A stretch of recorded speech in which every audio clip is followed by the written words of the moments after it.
Om Swamiji. I'm beginning. Hari Om Swamiji.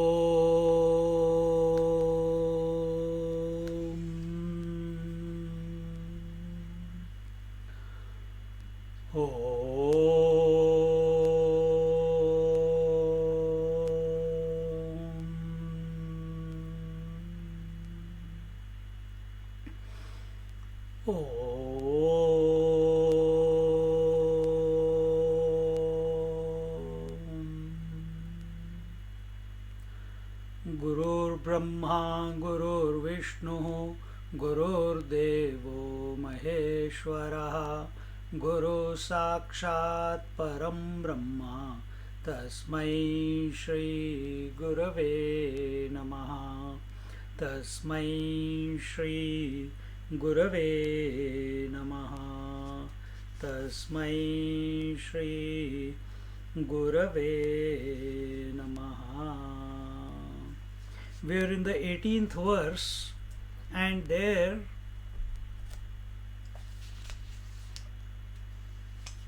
it was told the scriptures are like a big forest in which one gets totally lost unless the spring season of the grace of the Guru Maharaj comes in this deep forest. The scriptural study will not fructify into spiritual knowledge in the life of a disciple. He cannot discover the fruit in this Nigamavana scriptural forest. And what is the fruit? It is the knowledge about one's own essential nature, the Paramatma Tattva. See, we must have faith in the Lord, and that Lord alone, when you are having faith, that Lord alone appears as Guru in our life, the Acharya, the teacher. Then, by the grace of the Guru Maharaj, the scriptures become understandable to us. We are able to appreciate, we are able to understand, we are able to imbibe the correct import of the scriptures, not by our own personal study. It is only by Shravanam, and this happened in our life, this is happening in your life. And then what is grace of the Ishvara brought the Guru into your life, the grace of the Guru got the scriptures into your life. And what is the grace of the scriptures? To reformat your mind. To reformat our mind so that we can come to be established in our essential nature. To see, that is the ultimate.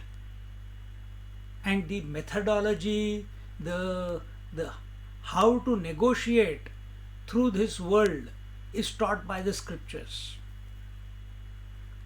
Where we are going wrong in our living is taught by our scriptures.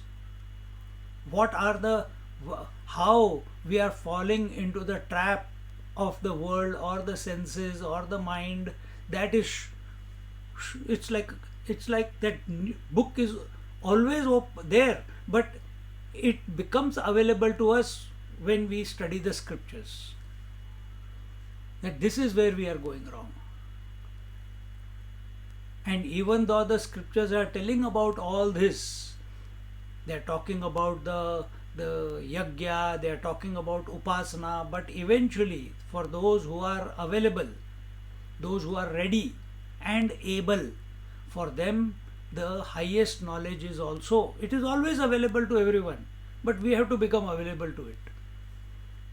And that Guru Maharaj, through the scriptures, communicates to us that you are that infinite one, you are not the individual one, you are not this teeny mini individuality, but the one in whom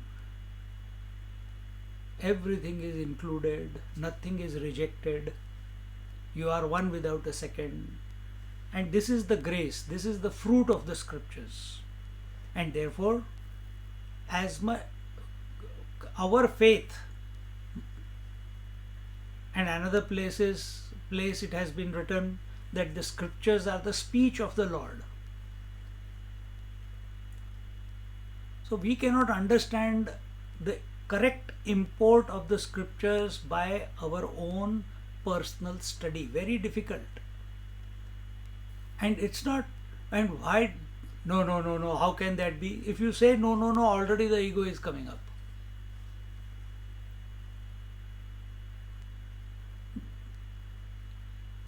If you think that you are a thinker, you are intelligent, already you have lost the bat. You are in the wrong way. See? And we are continuously, last time we told, if we have had just now, if we had a fight with our partner and we come to study the scriptures, then you are still a husband or a wife and coming to study the scriptures. The scriptures are not addressing the husband or the wife. Scriptures are addressing the seeker, not this Gaunatma, not the virtual roles that you are playing. It's only addressing the seeker. In the Vedas, the Ramayana, Purana, and the only subject that is being talked of at the beginning, the end, and the main subject matter is Paramatma Tattva and nothing else that is referred as Phala here. See, our scriptures are again divided into four categories of scriptures come into our life, or you must have heard them. The first is the Shruti. Shrutis are the Vedas, which were revealed scriptures to the saints and sages of the yore in their meditation, and they used to transfer it from they used to get transferred from the guru to the disciple. The guru used to speak and the disciple used to hear and by heart, and that way memorize. And only about 5,500 years ago, when Badara and Vyas around during Krishna's time, this great rishi Vyas Muni, he brought all the various rishis from all over the earth and compiled them the way we see it today. Then the second type of scriptures are the Puranas. Again, the same Badara and Vyas Maharaj, Vyas Muni, seeing what is required in the future period of time, that is our time when we are in this world, that the people are not going to be as focused and single pointed.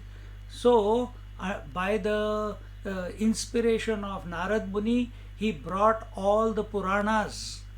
Puranas are called Smriti Granthas. First was Shruti, that which is heard, that which is revealed, and Smriti Granthas are that which is remembered. And these Granthas, Vyas Muni, he remembered from the previous cycle of creation, and that is the various Puranas. There are total 36 Puranas, and there are 4 Vedas. 4 Vedas were the Shruti, 36 Puranas are the Smriti.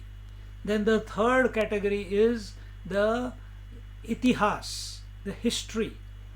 And we do not accept Aurangzeb came or Maharana Pratap was there or India got independence. That is not the history we are talking about.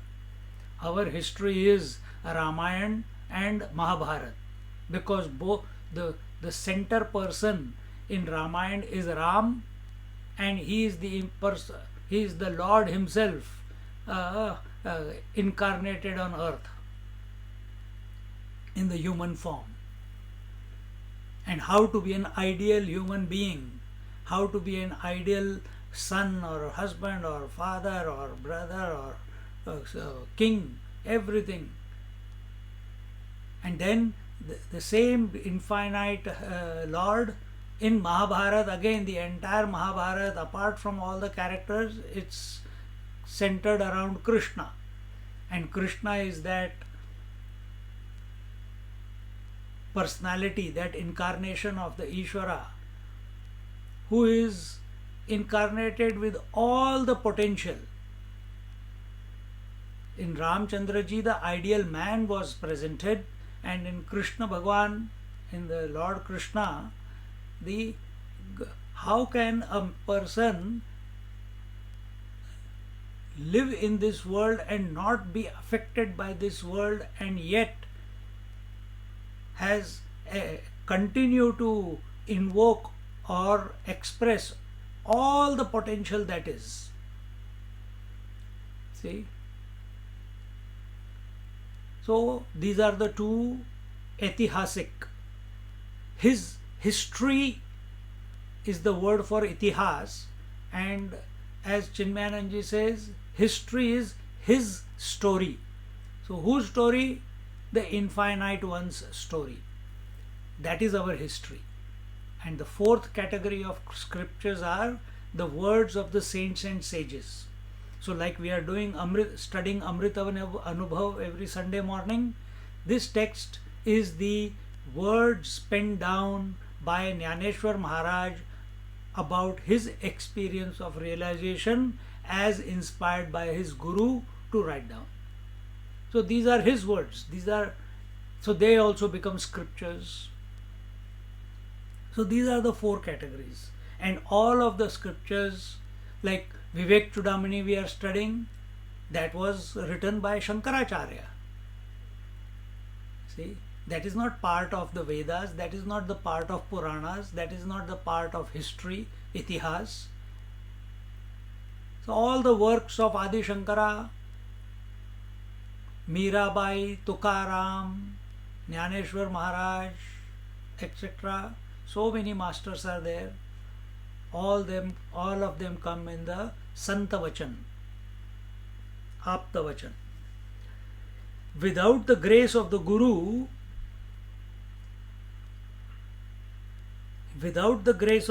study of the scriptures will only provide surface level understanding, the secondary meaning of the statements. The primary meaning of the statements will be lost.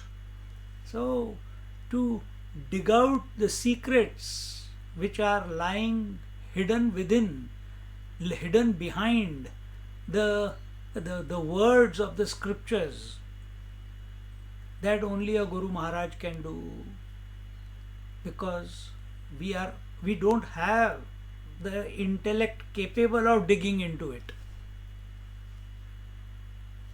Either the ego is going and studying the scriptures, or some personality is going and studying the scriptures.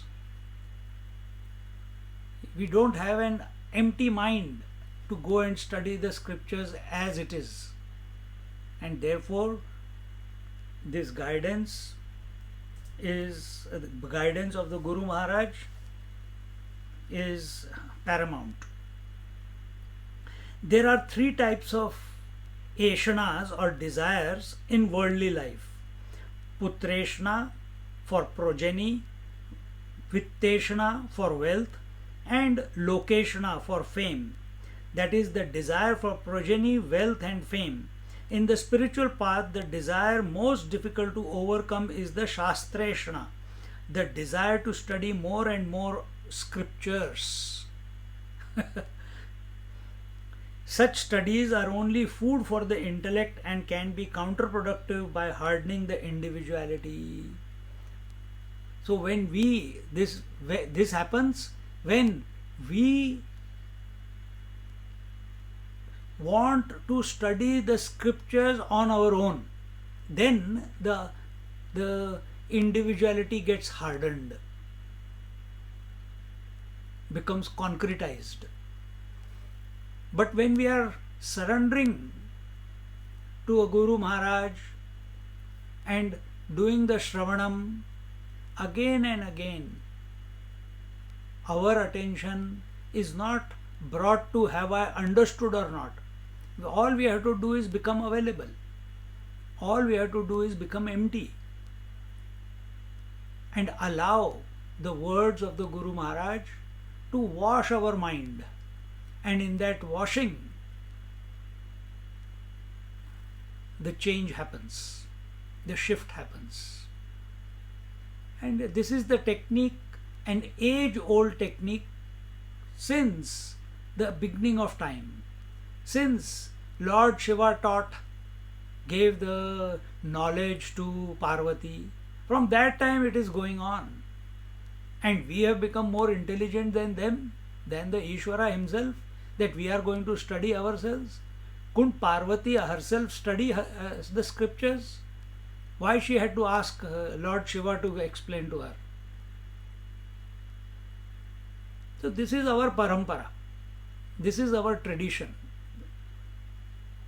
This is what the scriptures tell us. Because scriptures are the words of the Ishvara himself. Therefore, the Lord knows what are the pitfalls where we can get caught up, where we can get disoriented, where our ego will come up. And therefore, this faultless method of Shravanam, Mananam, Nididhyasanam is given. And when we continue to study the scriptures on our own again and again and again, it might concretize our personality. And therefore, we must study the scriptures under the tutelage, under the guidance of a Guru Maharaj, so we can come to the subtler nuances hidden within those simple words which we think we have understood. And therefore, Mahatmas and the scriptures advise, do not hold on to the scriptures. Scriptures are also saying again and again, Mahatmas are also saying again and again, what? Don't get lost in us. Your attention should be what we are indicating. But we want to memorize the Bhagavad Gita, we want to memorize the shlokas, we want to know for the moment something is told, the shloka, the correct shloka comes into our mind.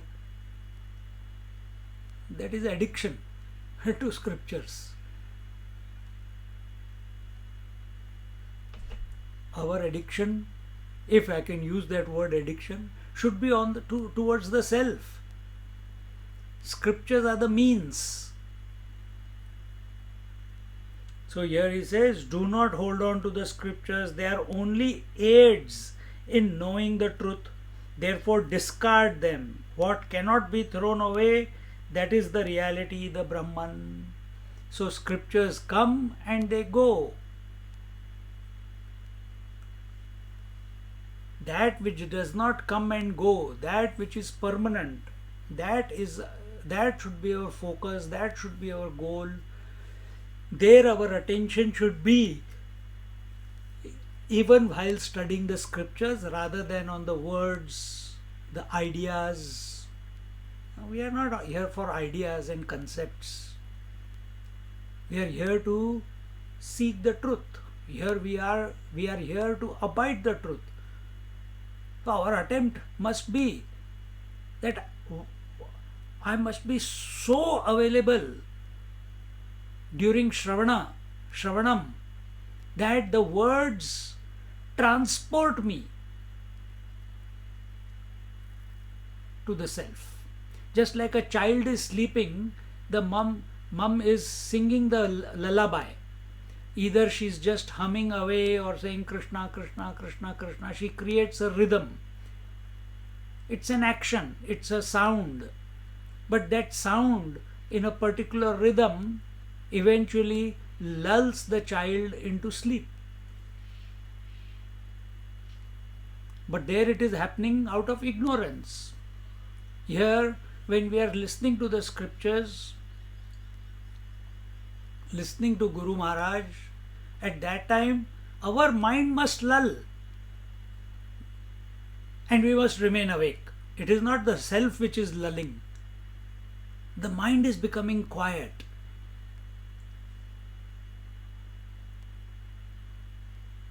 And when the mind becomes quiet, while listening,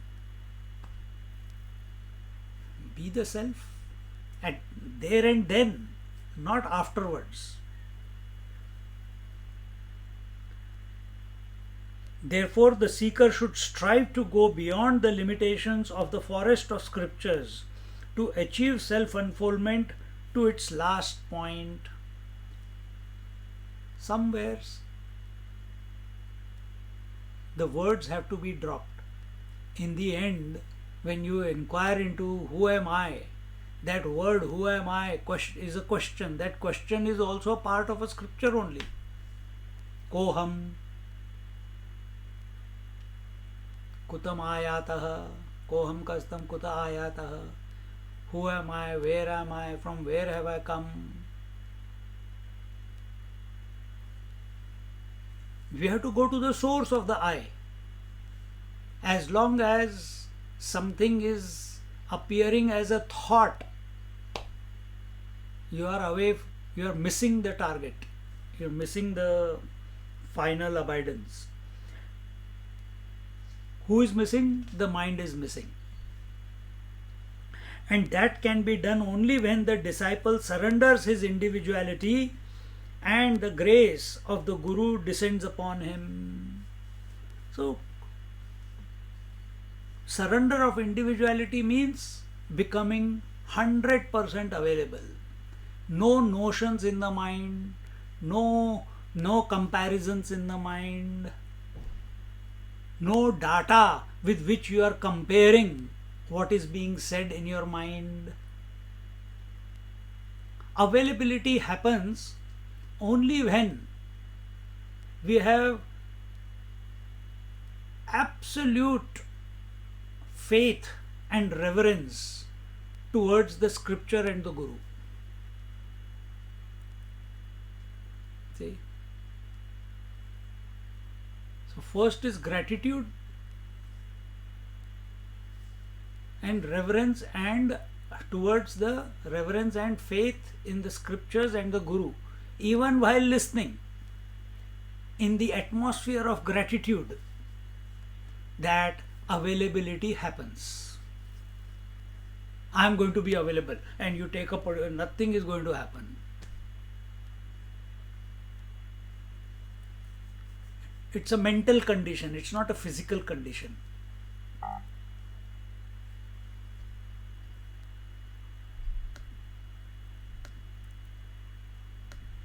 It's a mental condition where continuous pop-ups, like I got a pop-up on the laptop, continuous pop-ups are not taking place in our mind. That is availability. So here he says, and that can be done only when the disciple surrenders his individuality and the grace of the Guru descends upon him. Surrenders his individuality. That I have understood. Even this idea that I am a seeker is individuality only. Even this idea has to be dropped. Who am I? This question also has to be dropped. This can be dropped only in an atmosphere of reverence and faith. If you keep thinking that I have to drop the last thought, that I have to go to sleep, you will never go to sleep. And yet every night you go to sleep. So who takes away that last thought? Who inspires that last thought to be dissolved? There your mind is available to sleep. All the data you have about sleep is there in the background. That it will refresh me, it will rejuvenate me, that I enjoy going into the lap of the sleep where there is no past or future, there is no responsibilities, there is no duties, there is absolute experience of bliss, etc., etc., etc., etc. All that data is there with you. Therefore, you keep going to sleep again and again and again. Here, scriptures are saying all that data that you have regarding sleep is also for the sleep, for the self, for infinite period of time, not only the night.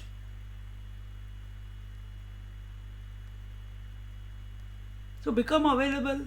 Scriptures are saying, masters are roaring again and again. But somewhere we are lacking within ourselves in order to become available. So this, understand, even this availability to the scripture statements or the scriptural indicators and the Guru, that is also by Guru's grace only. It is not because of your efforts. Everything in our life, if you look into your life, all the satsangs that have happened, the scriptures, your attraction towards the scriptures, how Mahatmas have come into your life, everything is a grace. What may, if you say that no, I went to the first Mahatma who came into my life, what prompted you to go there? What inspired you to go there? That inspiration is because of the Guru. See? So everything in our life is happening. Nothing in our life is taking place because we are doing it. One, if you recognize this aspect also, that everything is happening, it's a big hurdle crossed. And how does the grace of the Guru give the disciple this new vision, this fruit? It says in the 19th OV, पुढे दृष्टीचे नी आलगे खोची नी की निवटी मागे ये वढया जैता नेघे आपण Peugeot. The vision granted by the grace of Guru destroys the world of duality, thus conquering the non-existence plurality in the self, and thereby the ever-present self-knowledge is revealed.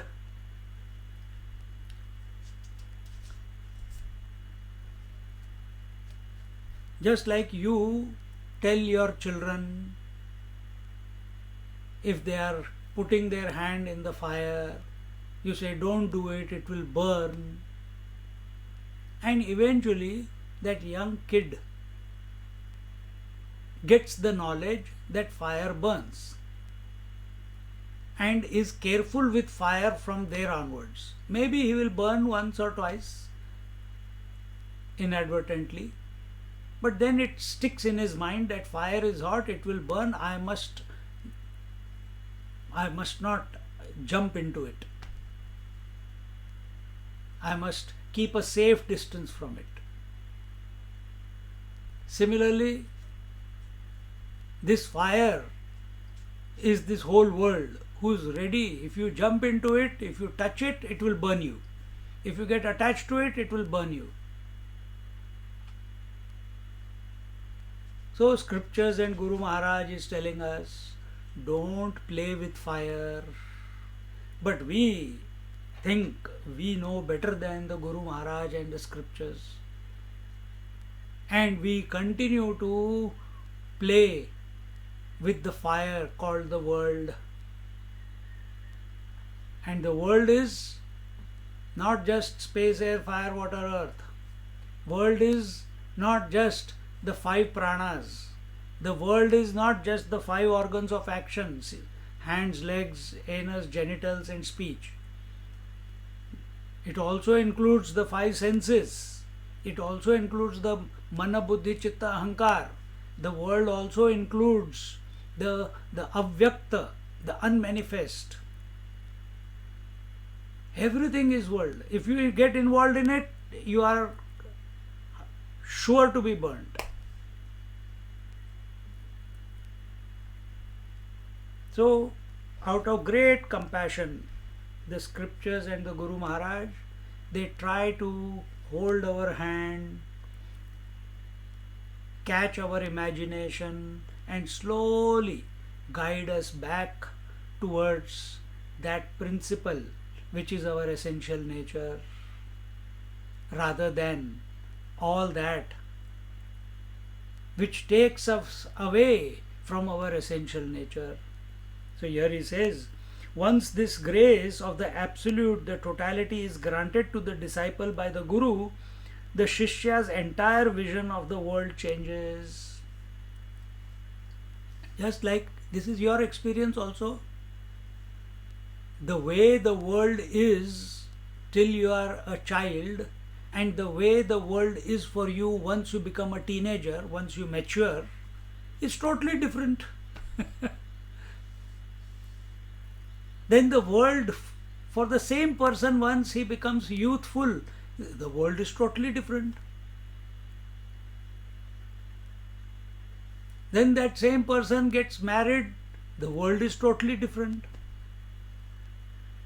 If that was not enough, then the children come, then the world is totally different. See? So we know, if you analyze, assess your own life, you will see your take of the world has gone through a lot of change from your childhood till today. Right now, your vision of the world due to corona is totally different. Only four walls, that's all. That is your world. See? Working from home. Before it was only once or twice a week. Now it is all the time work from home. So this is at a worldly level, we are saying our vision has changed. But and whenever we say vision has changed, it has to be about the vision is in the mind only. So here he says that once the grace of the absolute, just like once you get married, your vision of yourself changes. Same way, once, just like a person who is absolutely fine and he looks at a girl and he falls in love. Now, morning, afternoon, evening, night, he is continuously that face of the beloved is in front of him or her throughout the day, and he is hatching a plan how to reveal his feelings or her feelings to that person. But whole day thinking about that face only, how that particular person can be a good partner. There are so many people, but that one, why it caught his imagination. Why it caught his imagination? Because he gave value to that one. तार जुड़ गए.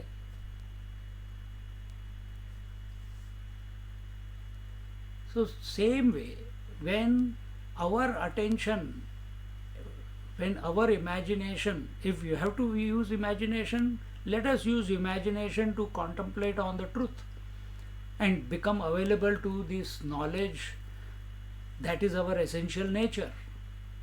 And once we get the glimpse, just like you got the glimpse of that girl or a boy and you couldn't sleep the whole day, whole night, continuously that face is in front of your eyes. Once we get the glimpse of this self or the glimpse of the divine, the truth,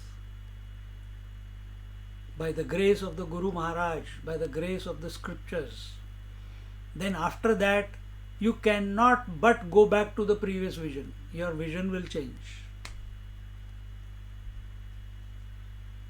The present vision only focuses attention on the gross body as an object of perception, and therefore one functions only through the limitations of the equipments called the senses, mind and intellect, which establish differences and differentiation.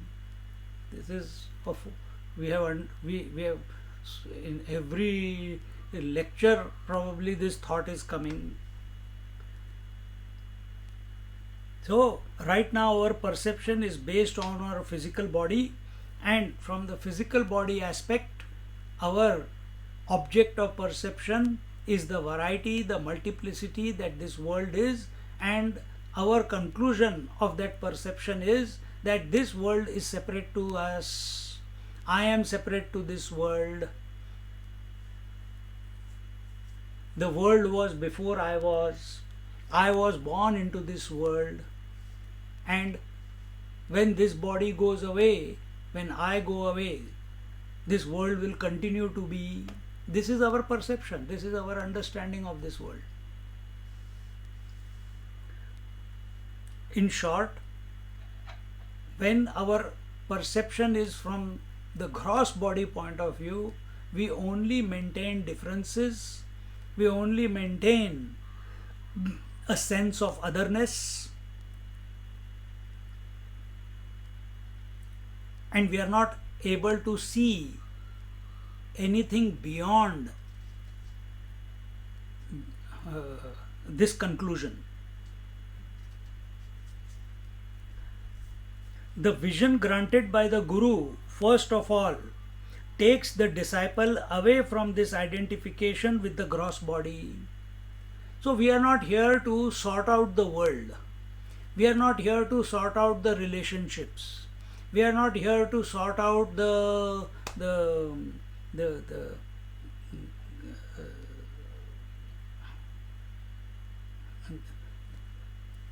possessions that we have, the security that we need to live our life. No.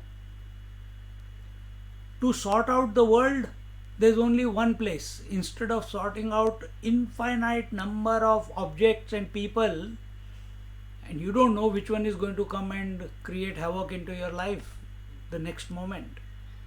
Here the scriptures and the Guru Maharaj says, first sort out that you are not the body, automatically the world will be taken care of, at least this physical world. So the vision granted by the Guru first of all takes the disciple away from the identification with the gross body. This happens when we are, again I repeat, when we are available to the Guru and the scriptures with faith and reverence. We are so lost in the love of the scriptures and the Guru principle, that which is being expounded by the Guru Maharaj through the scriptures, that हमको भान ही नहीं रहता. We are not aware how the time has passed. Many of you have mentioned that before. How 1.5 hours goes, how the retreat went 2.5 days on Sri Ramana Gita. There was no tiredness. 8 lectures, 4 lectures every day. So don't misunderstand that when time had stopped for you, body had stopped becoming a problem to you, even though there were some pains and aches, but your attention was not, even though it was aware of the pains of the body, but it was more available to the satsang, to the words. In that atmosphere, you transcended body identification. Every now and then it would have demanded attention, no doubt. We also scratch. Sometimes I change position. That does not mean that the body identification has come back. You continue because your mind is available to something higher. This is natural. Body will adjust.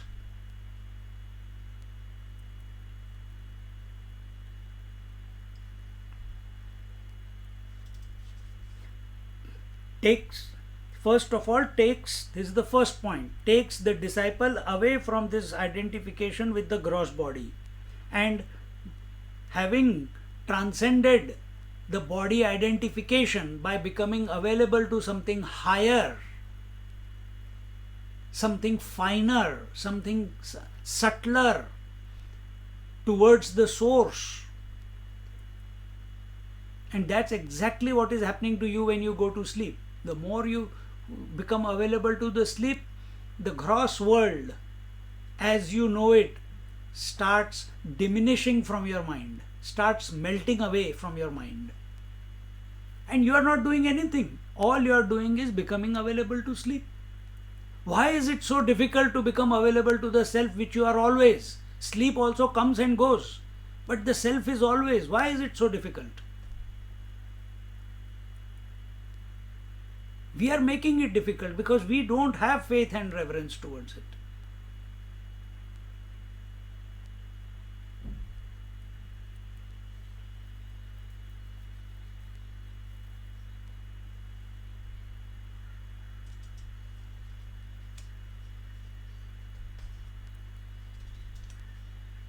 So don't try to work out the world.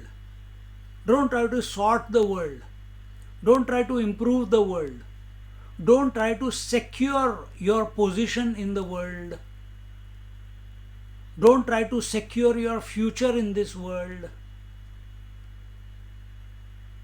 Because the one who is securing his future or her future in this world is the one who is identified with this body.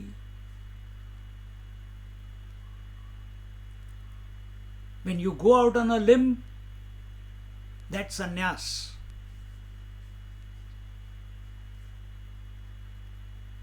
It's a mental condition.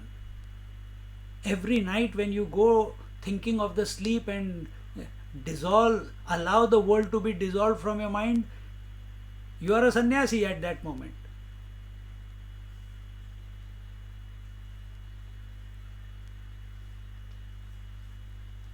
But you approach the sleep out of ignorance.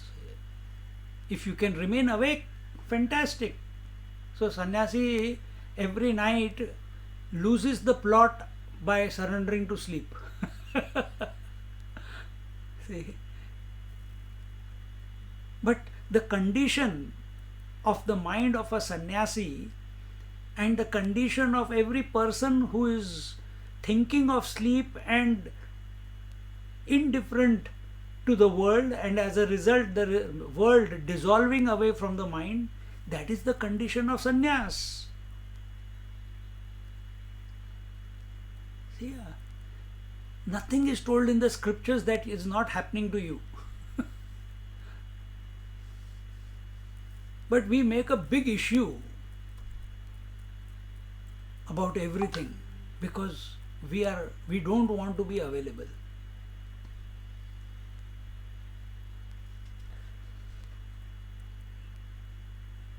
Then, second point, then the Shishya discovers the new center of existence, the center of the subtle body, the Madhya referred in the Shaivagama, also in reference, the reference is given in the Kathopanishad.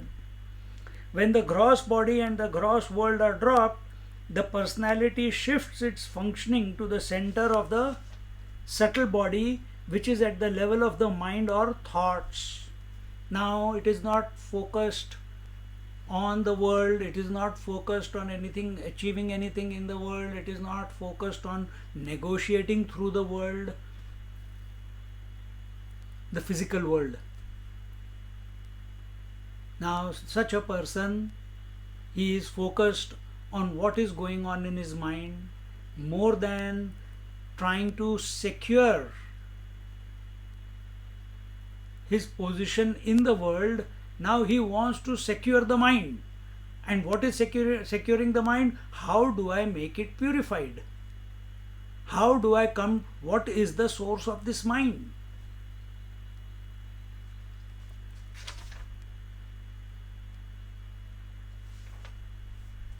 Not getting influenced by the thoughts, but being the sakshi, the witness of all the thoughts, is the center for the subtle body. So as he goes through, instead of sorting the world out, he sorted by disidentifying from the body. How did he get disidentified from the body? By thinking about something finer than the body, something subtler than the body. What was subtler than the body? The mind itself. Now when he is in the mind, he is bombarded with n number of thoughts. Then he is continuing to listen to the teacher. Satsang is going on. Then he comes to realize what is the center around which all the thoughts are coming and going. Can that center be outside? Can that center be scriptures? Can that center be the physical guru outside? What is the center around which all these thoughts are coming and going? That I am. He comes to, so before everything was revolving around the body that I am. Now everything is revolving within the mind around the I thought. And he keeps, initial stages, he keeps getting buffeted by the various thoughts. Sometimes he catches the eye, sometimes he loses, he gets lost in the identification with various thoughts, memories, etc., etc. And slowly, slowly, as long as he is available, he will come to understand that this I, that is, I am getting troubled in the mind only because I am identifying with the various thoughts. So, what is the next stage? By the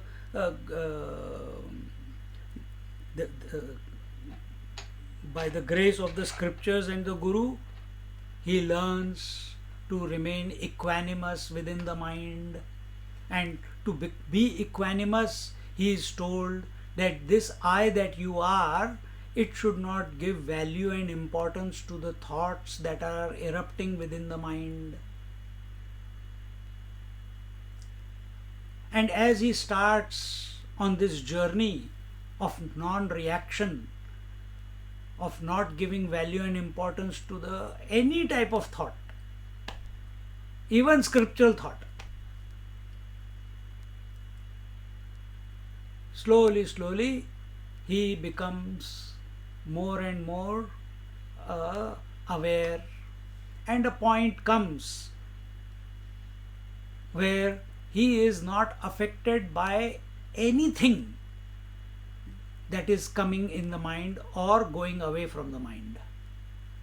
The most fantastic thing comes, he is not disturbed.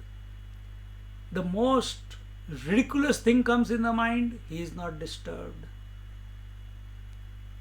And this stage where he remains undisturbed, only illuminating, allowing all the thoughts to come and go, that stage, that vision is called being the witness. This is the second stage. So first was dropping the body, second stage, and in the second stage, two stages. First was only in the mind, identifying with the thoughts. Now we have disidentified from all the thoughts. Disidentified.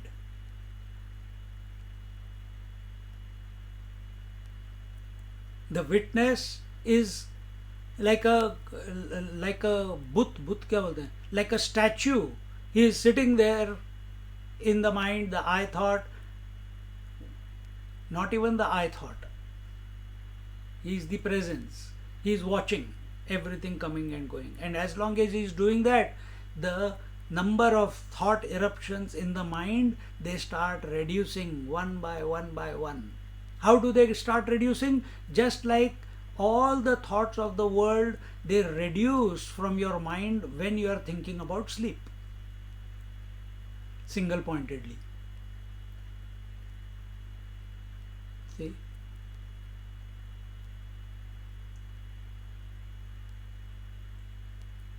These are stages. And when there is sufficient cleansing happening. That means when to a certain level the mind has got purified, there are less and less and less number of thoughts. When there are too many thoughts in the mind, you cannot go to sleep. You will be tossing and turning. Exactly the same way. When there is enough reduction of thought eruptions within the mind for the witness, a point will come where the enquiry, again by the grace of the scriptures and the Guru Maharaj, that this is not the end of the journey. Because you come out into the world, again you are identifying with the thoughts, and again havoc is let loose. You can be susceptible to that. Continued practice, you can remain a witness, no problem. Many people are. But that is not the conclusion. Then what is the conclusion?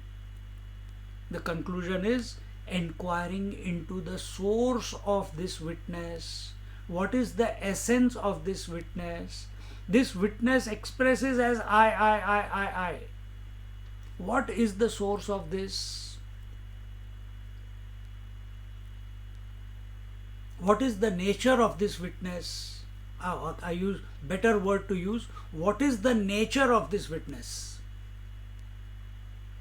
And once that happens, so first you had separated yourself. You are identified with gross body, subtle body, causal body.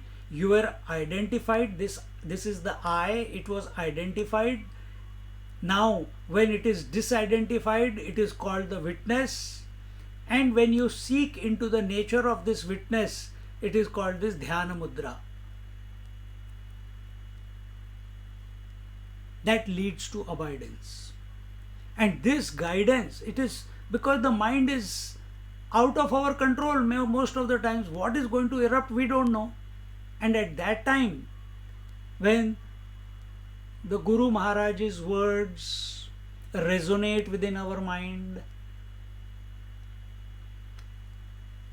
to make us available to our own self, we can stay at the samadhi level or the witnessing level for years and years and years. One person was there, I told you, Gondavlekar Maharaj. He went to Naimisharanya near Lucknow. And there with his one of the devotees, he went and walked into the mountain through a rock. And inside a cave was there. This is at a subtle level. The disciple also came, and inside there was a huge 7, 8, 10 feet tall yogi sitting with so much long jatas and amazing.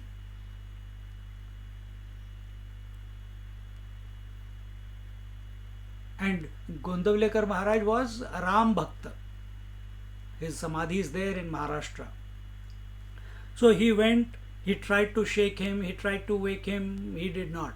So he sat down, and by his willpower, he disturbed the mind of this yogi. And when he disturbed the mind of the yogi, the moment yogi woke up, he asked, has Lord Ram taken birth? Gondavlekar Maharaj said, Lord Ram took birth in Treta Yuga, now it is Kali Yuga going on. And this yogi said, again I missed him. Means in the previous cycle of creation,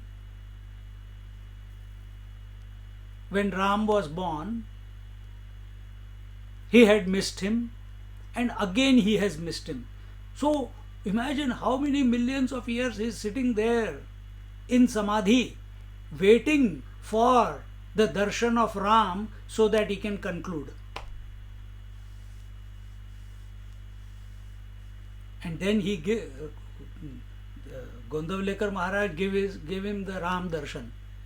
And he there and then he drops the whole body of his becomes ash there and then. And he gets liberated. So remaining a witness can be a catch. It's a good catch, okay. But it is not the final consummation. Again, for final consummation, like our Bhagwan Ramakrishna Paramahans. He was ever the witness, sir, so dedicated and devoted to Mother Kali. But that was not the final, his mind was consumed by Kali. Sometimes she will come, sometimes she will not.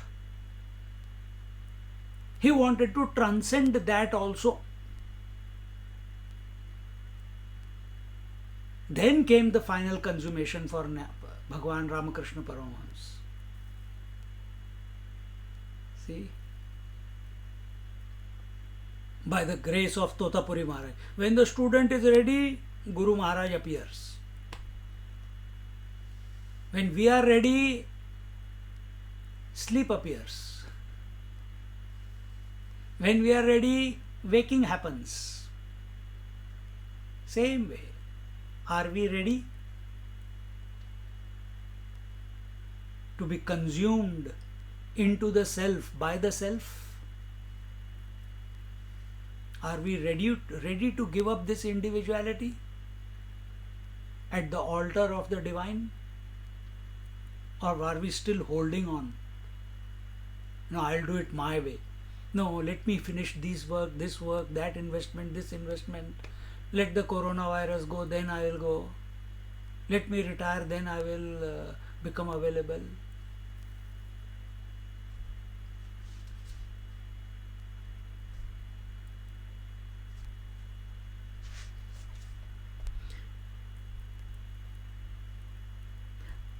The witness for all thought, but being the Sakshi, the witness for all the thoughts, is the center for the subtle body.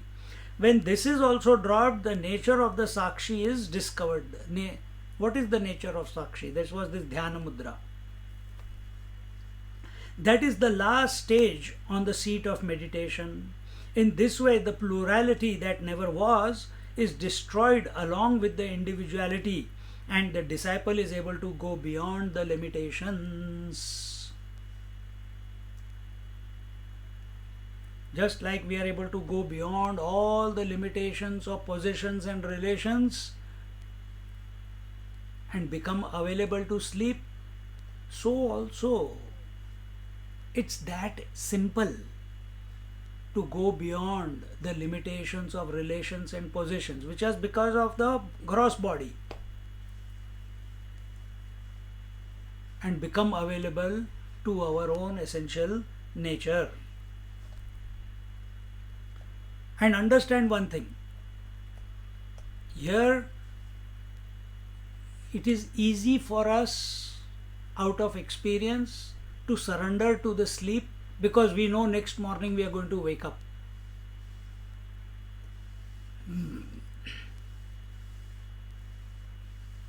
And every night you are ready to surrender yourself to that unknown called sleep because you know next morning you will wake up and continue to live in ignorance.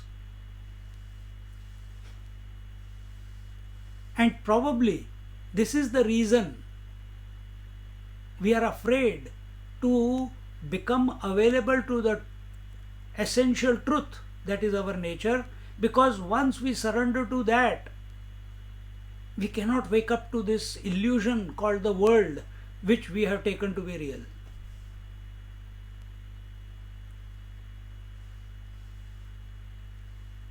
And therefore in 16th chapter Bhagavad Gita, the first Daivik Sampatti that was told was Abhayam, fearlessness.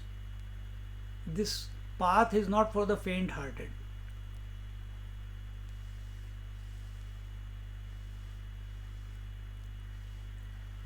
That means we don't want to abide. We want for us the world is more is having more attraction than the abidance in the self as the self.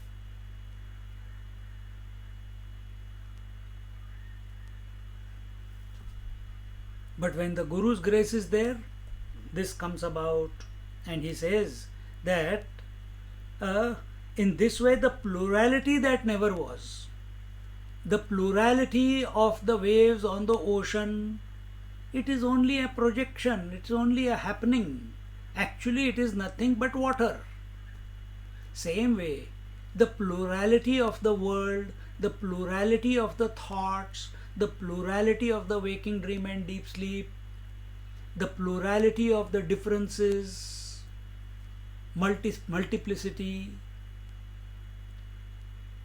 all these are nothing but in essence the self that I am. If this doesn't fire our imagination to surrender to the self, then go to sleep. It's one stop solution for everything.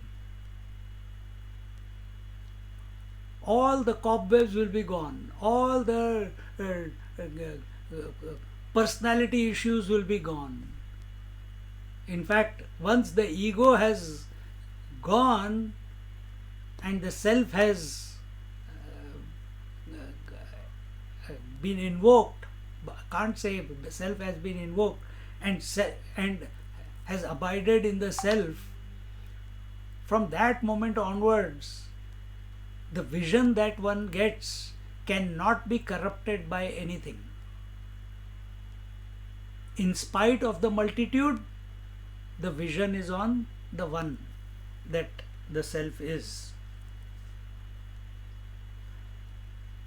And the disciple is able to go beyond the limitations. However, the Guru never claims any credit for this new vision of the disciple, because in his vision there is no disciple separate from the Guru. How beautiful! From the Guru's point of view, who is established in the self, the Sadguru, from his vision, he alone is appearing as the disciple and he alone is appearing as the Guru, as the physical form. Because for him, everything is the self alone. And that self alone is appearing as two forms called Guru and Shishya. From the water's point of view, it alone is expressing as wave number 1 and wave number 2. Think, from water's point of view, it alone is appearing as the tide, the Guru, and within the tide there are so many waves, the Shishya. So from Guru's point of view, there is no difference, and therefore he does not lay claim that I made him realize, that I brought about, by my grace he got the disciple got the vision. Nope. The Guru never claims any credit for this new vision of the disciple, because in his vision there is no disciple and there is no Guru, it's all one. Will the spring go to the flower and claim the credit for its bloom? Because I nourished you, therefore you could become a flower. Never. Does the food take the credit that I nourished you, therefore you are growing and able to think? Does the air take the credit that because I am going in and out of your body, therefore you are surviving?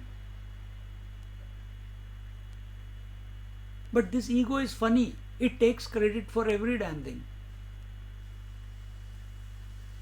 Stop taking credit. Or will the sun go to every nook and corner and claim credit for dispelling darkness? No, his nature is that of light. His nature is that of light. And wherever the light is, the darkness. Someone asked the sun that why you are angry with the darkness, why you are always destroying her. He says, no, I have not destroyed anyone. Please introduce me to the one whom you say I have destroyed. And that person, he tried to bring the night to the sun, but she couldn't withstand the effulgence of the sun, and she refused to go to the sun, keeping a safe distance. So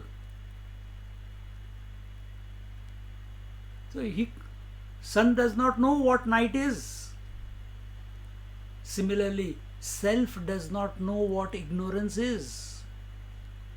Self does not know what multiplicity is. Self does not know what is gross, subtle and causal.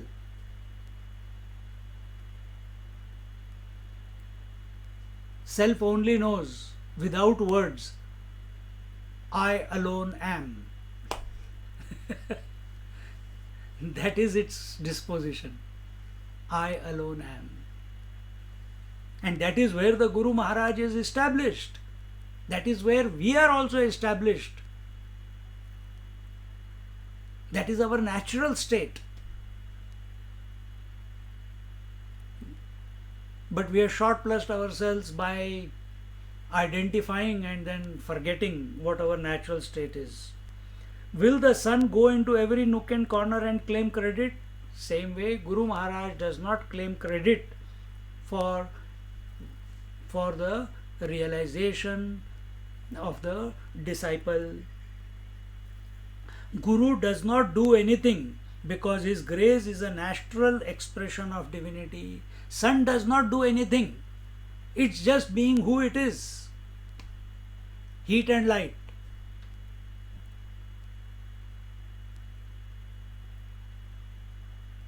And in its presence, all darkness automatically vanishes. Then who's rotating around the sun? The earth is rotating around the sun. Who's rotating around the self? If I talk from individual point of view, who is rotating in front of the self? The mind is rotating in front of the self. How it is rotating? Waking, dream, deep sleep. Waking, dream, deep sleep. Waking, dream, deep sleep. Waking, dream, deep sleep. This is its rotation.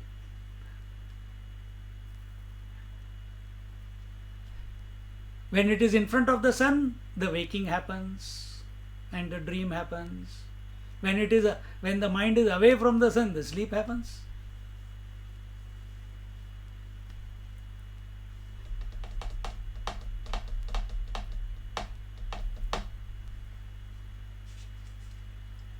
So the sun does not make anything happen.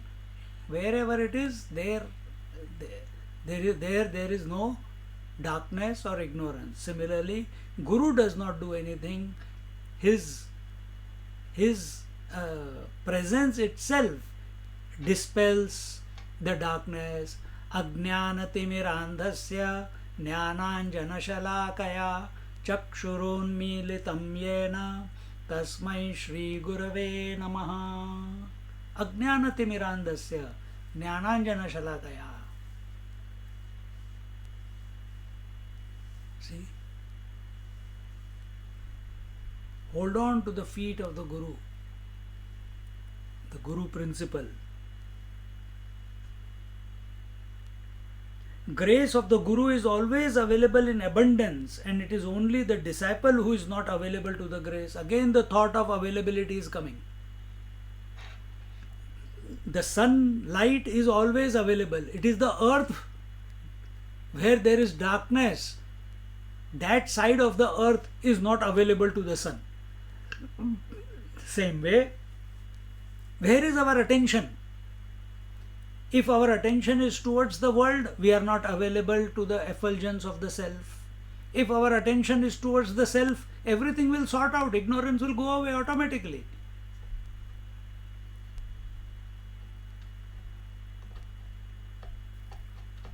But we are experts in coming to conclusion that what scriptures are telling, I know better. That I have to secure my future. I have to secure my life. I have to secure future of my kids. I have to improve this world. I have to build temples, I have to give dan, etc., etc., etc. Where is our attention? Towards the inert.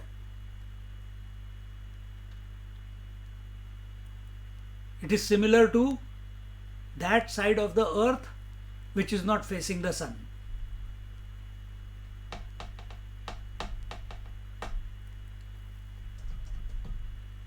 So shift your attention, wean your attention away. That's what you do every night. You wean your attention away from the world and put it on sleep. Now instead of sleep, you pull your attention away, exhaust yourself, come to this conclusion, enough is enough, and put the attention on the self. In the proper manner, without missing the point. And in this way, the grace of the Guru is always available in abundance. It is only the disciple who is not available to grace, or if he is available, his receptivity is dulled by ifs and buts, by doubts and reservations. He is more addicted to his questions, he is more addicted to his doubts, he is more addicted to his individuality, and therefore doesn't want to surrender wholeheartedly to this infinite truth, to the Guru principle, to the Guru Maharaj, to the scriptures.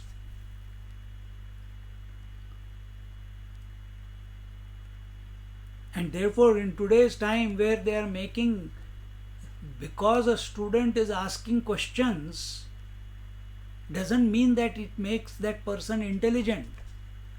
Only a stupid fellow asks questions. Wise don't ask questions. But today we praise the kids. See how intelligent he is? He is asking such questions. It's a sign of ignorance. It's not sign of wisdom, asking questions. Remaining silent without depression is a sign of wisdom. Lesser the questions, greater is the abundance, greater is the knowledge, greater is the maturity. The greatness of the Guru lies in his very unassuming nature and simplicity. So, in this manner, become available, be available, be available, be available. Trust the process. The moment a question comes to our mind, that time we must remember, if the sun is there, there can be no darkness. Instead of asking from an outside source a solution to your doubts and questions, misunderstandings, dive into yourself. Instead of focusing on the doubts, instead of focusing on the wrong ideas, focus on the self. Answer will appear, solution will happen. And what will be the solution? It was not worth thinking about that if and but. That will be the solution. Because if you answer one doubt, then another doubt will appear. Mind is expert in keeping us in the loop of this doubt and suspicion, reservation, as Swamiji says, of ifs and buts, because by that the individuality is maintained. And here the whole game is about becoming available. That means surrendering your individuality at the feet, at the altar of something greater and higher. And by asking questions, we are sabotaging that process. It shows that we don't have faith.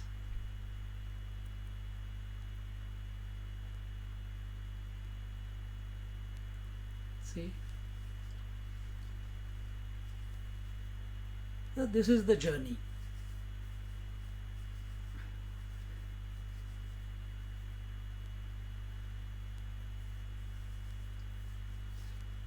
We'll conclude here and we'll see the next verse, 20th OV, in our next class. Uh, in our next class. Om Purnamada Purnamidam Purnat Purnamudachyate Purnasya Purnamadaya Purnamevavashishyate. Om Shanti Shanti Shanti. Harihi Om. Shri Gurubhyo Namaha. Harihi Om. Sit quietly for 1 or 2 minutes, and then next class will be on Wednesday evening. And also, if anyone wants to join guided meditation on Sundays, we start at 7 a.m. You can always click in. Guidance is only for 10 minutes or so. After that, it's silence for 1.5 hours, 7 to 8:30. So let's sit quietly for a minute.